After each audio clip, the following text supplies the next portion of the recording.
अस्सलाम वालेकुम। खबर दोपहर में मैं आज़म अली खान यूसुफ से सबसे पहले हेडलाइंस पर नजर डालेंगे। लोकसभा में वक्फ तरमीमी बिल 2024 पेश कर दिया गया, अपोजिशन की मुखालफत।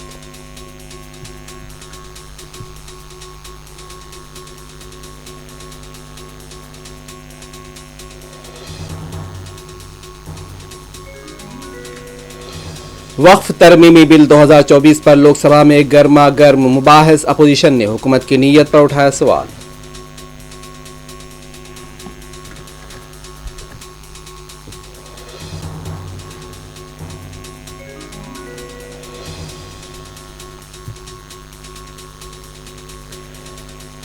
राज्यसभा में अपोजिशन के रवैये पर सदर नशीन जगदीप धनकर नाराज, ऐवान से उठकर चले गए।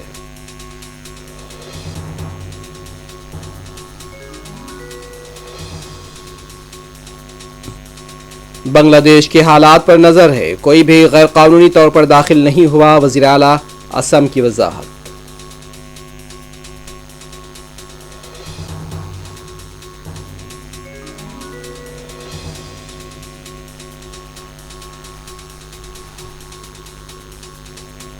हरियाणा के कांग्रेस अरकान पार्लियामेंट ने विनेश फोगट के डिस्क्वालिफिकेशन मामले को लेकर किया शुबहात का इजहार, जामे तहकीकात का मुतालबा।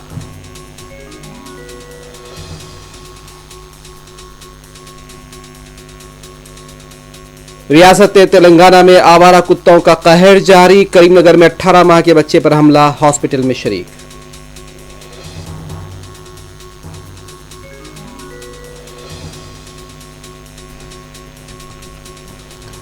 हैदराबाद और नवाही इलाकों में लापरवाह ड्राइविंग से हादसात, एक बच्ची मामूली जख्मी, 3 स्कूटर्स को नुकसान।